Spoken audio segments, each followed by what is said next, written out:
Bonjour et bienvenue sur France 24 et sur Radio France Internationale. Notre invité aujourd'hui est Moïse Katumbi, le président d'Ensemble pour la République. Et avec moi pour cette interview, Christophe Boisbouvier de RFI.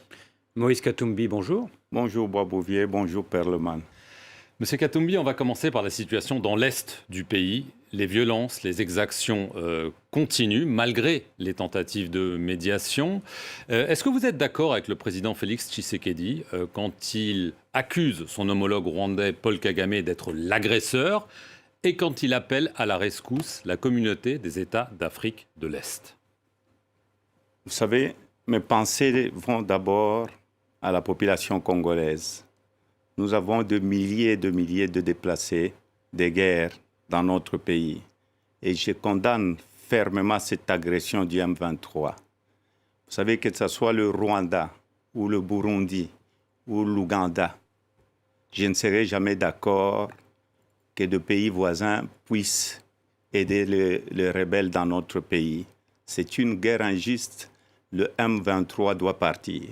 Vous savez, moi, je ne suis pas quelqu'un qui pleure. Ça fait depuis 1998 que nous sommes en train de condamner les autres pays voisins. Il faudrait qu'on cesse de pleurer. Il faut que nous puissions agir. Donc, il faut que nous puissions motiver notre armée.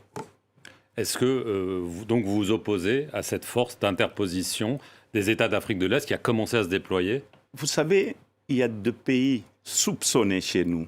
Il n'y a plus la confiance de la population. Nous avons une très bonne armée, mais nos militaires ne sont pas motivés. Vous savez, c'est une armée forte, une armée professionnelle. Nous avons des militaires qui ont débouté les M23. Ils avaient quitté nos frontières. Mais le grand problème que nous avons aujourd'hui, l'armée est démotivée. Moi-même, lors de ma tournée à l'est du pays, j'avais écrit au président Tshisekedi une lettre et j'avais parlé avec lui pour dire, écoutez, il faudrait qu'on améliore le salaire de militaires. Ils sont démotivés. Et aussi, il faut qu'on organise des bonnes élections parce que, vous savez, la légitimité aussi dans un pays doit compter. Et le grand problème que nous avons aujourd'hui, aussi longtemps que nos militaires ne sont pas bien rémunérés, le social ne marche pas et nous allons toujours continuer à pleurer. C'est pourquoi je dis, il y a moyen d'arrêter cette guerre, il faudrait avoir une vision et il faut dire non à l'agression. Alors les élections présidentielles, législatives, elles sont prévues par la CENI, la commission électorale, le 20 décembre 2023. Pour la plupart des observateurs internationaux, le calendrier est matériellement intenable et un glissement inévitable. Mais le président Tshisekedi affirme que ce ne sera pas le cas. Quel est votre point de vue? Vous savez, je me rappelle bien du cardinal Ambongo. Il avait dit, d'un mal, parfois, on peut sortir un bien pour le pays. D'abord, l'élection de Kadima a été contestée par tout le monde. Le président de la CENI. Le président de la CENI. Mais le plus important pour nous, c'est l'unité et l'avenir de notre pays. Oublions le passé, voyons voir l'avenir. J'espère que Kadima sera à la hauteur pour nous donner de bonnes élections. C'est vrai, il va être très difficile, mais il reste une année. Si on a la volonté de changer les choses dans notre pays, le président Kadima doit les démontrer. Et en plus, le plus important pour moi, c'est les jours des élections. Je demande à la population congolaise, ils doivent aller s'enrôler. Et le jour, nous n'allons pas permettre cette fraude, les élections chaotiques qu'on a eues en 2018. Je demande à la population congolaise de faire des sacrifices pour que nous puissions avoir de bonnes élections. Le jour des élections, ils ne doivent pas quitter le bureau de vote. Mais est-ce que l'état de siège décrété en Ituri et dans le Nord Kivu depuis plus d'un an ne risque pas de faire obstacle à la transparence? Vous savez, je veux parler de l'état de siège, mais je voulais terminer d'abord le jour de vote. Ils ne doivent pas quitter le bureau de vote. On doit compter et afficher le résultat. Et nous ne serons pas d'accord avec le vote électronique, on sera d'accord avec le vote semi-électronique. L'état de siège, c'est un malheur pour nous. On a renouvelé l'état de siège plus de 40 fois aujourd'hui dans notre pays. Et l'état de siège a été mal planifié. Malgré que j'étais dans l'Union sacrée, on n'a jamais été consulté, mais cet état de siège a créé plus de problèmes. Et je crois que si on a été contacté, si tout était planifié, le gouverneur militaire ne pouvait pas rester à Goma. On allait le mettre dans les territoires où il y a la guerre. Comme ça, il allait être au front au lieu de rester dans un bureau climatique. Mais j'espère bientôt les militaires vont tout faire pour chasser le M23 dans notre pays et que nous aurons de bonnes élections. Alors justement, à propos de bonnes élections, Adolphe Musito, l'ancien Premier ministre, accuse la CENI de planifier une fraude. Est-ce que vous aussi, vous suspectez qu'une fraude est en train d'être planifiée ou est-ce que vous accordez sa chance à la CENI encore ? J'accorde la chance à la CENI. La seule solution, c'est la population. Elle doit rester vigilante. Elle doit rester sur chaque bureau de vote. Elle ne partira jamais aussi longtemps qu'on n'a pas encore compté les voix et affiché le résultat. Jusqu'à nouvel ordre, Moïse Katumbi, votre parti Ensemble pour la République et vous-même, vous êtes toujours allié de Félix Tshisekedi dans l'Union sacrée. Qu'est-ce que vous pensez, quel bilan vous portez, qu'est-ce que vous pensez de la gestion du pays par le président Tshisekedi depuis 4 ans ? Vous savez, je suis allié dans l'Union sacrée, ça fait 2 ans.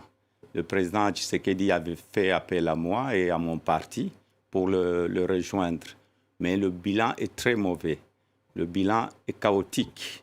Mais j'ai donné des conseils en interne, j'ai écrit au président de la République et j'avais aussi donné le cahier de charges quand j'ai accepté de rejoindre l'Union sacrée et ce cahier de charges n'a pas été considéré.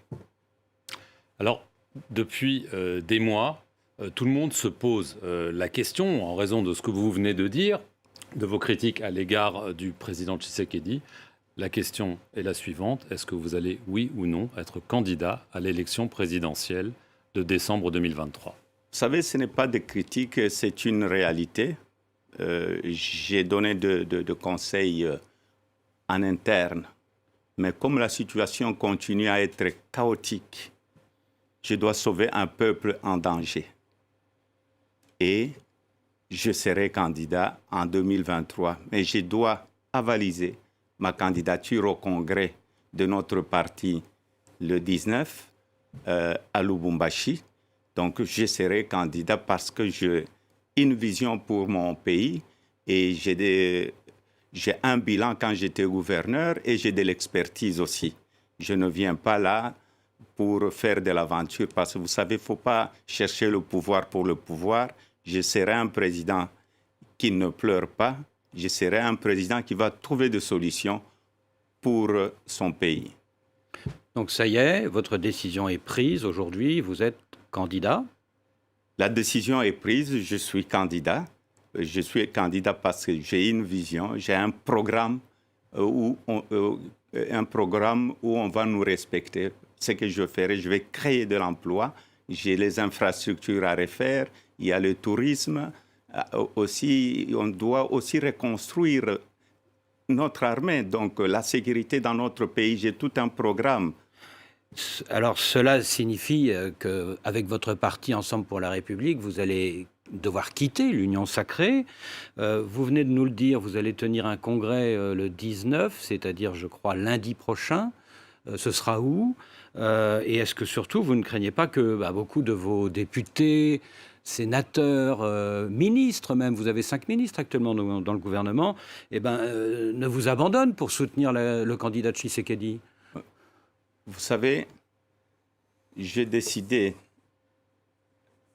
de quitter, donc j'ai dit au revoir à l'Union sacrée, mais je dois aussi consulter le membre de mon parti le lundi au congrès à Lubumbashi. je sais qu'il y a des gens qui vont nous quitter. Et c'est ça la démocratie. Ceux qui partent vont laisser la place aux autres.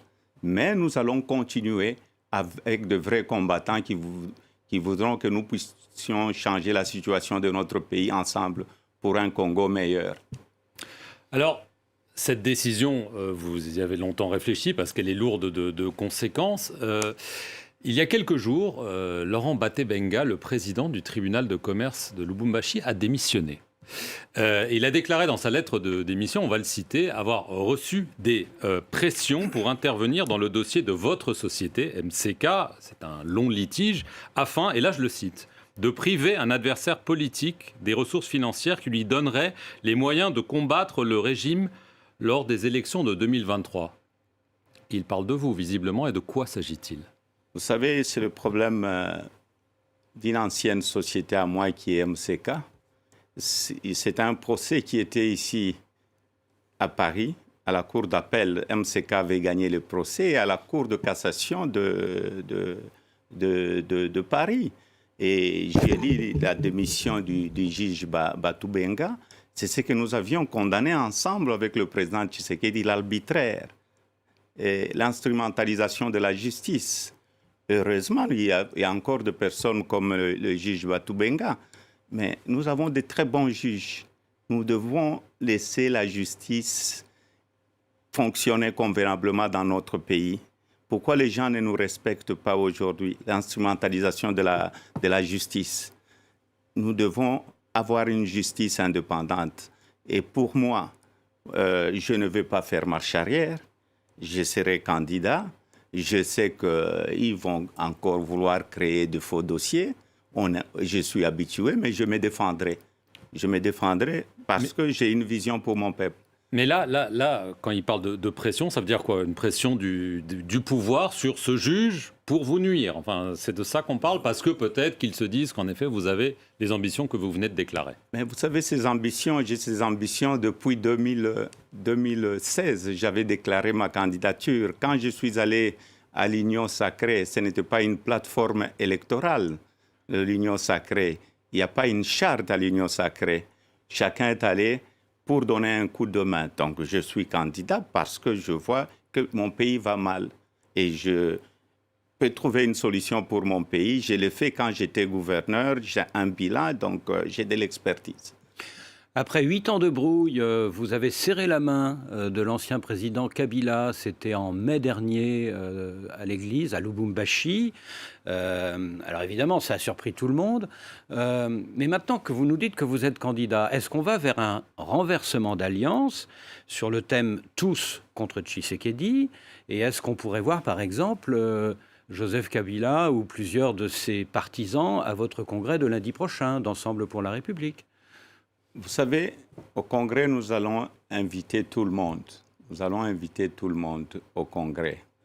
La réconciliation avec M. Kabila, c'est une réconciliation de Katangé. Donc, je serrai la main au président Kabila. Le plus important pour nous, c'est le pays, c'est le Congo. Je suis un chrétien catholique et j'avais serré la main et ma main était sincère parce que nous devons voir l'avenir en face. Et le plus important pour moi, ce n'est pas, pour le moment, nous n'avons pas un deal politique avec qui que ce soit, mais le parti va voir lors des assises ce que nous devons considérer comme amis et alliés. Y compris, pourquoi pas, les kabylistes? Vous pourriez faire alliance avec les kabylistes? Vous savez, pour le moment, nous avons un grand parti politique. Nous avons notre propre vision avec le parti politique. Pour le moment, nous marchons en tant qu'ensemble pour la République. Mais quand vous dites pour le moment, ça veut dire que ça peut changer, qu'il peut y avoir cette main à l'Église, peut devenir une alliance politique. Non, vous savez, il y a eu la main à l'Église, mais il y a plusieurs candidats qui se sont déclarés, et je respecte tous, je respecte tout le monde. Mais jusqu'à aujourd'hui, ce n'est pas à l'ordre du jour. Mais justement, il y a beaucoup de candidats dans l'opposition, en plus de vous, hein, Monsieur Katumbi. Il y a Matata Ponyo, il y a Mouzito, il y a Fayoulou, pourquoi pas demain le prix Nobel de la paix 2018, le docteur Mukwege. Or, il n'y a qu'un seul tour dans votre pays. Est-ce que cette multitude de candidats de l'opposition ne va pas faire le jeu du président sortant? Vous savez, d'abord, je félicite mes frères candidats. J'espère peut-être qu'il y aura encore une femme qui va devenir aussi candidate. Mais c'est là, vous savez, le grand problème que nous avons aujourd'hui, c'est les élections à un tour.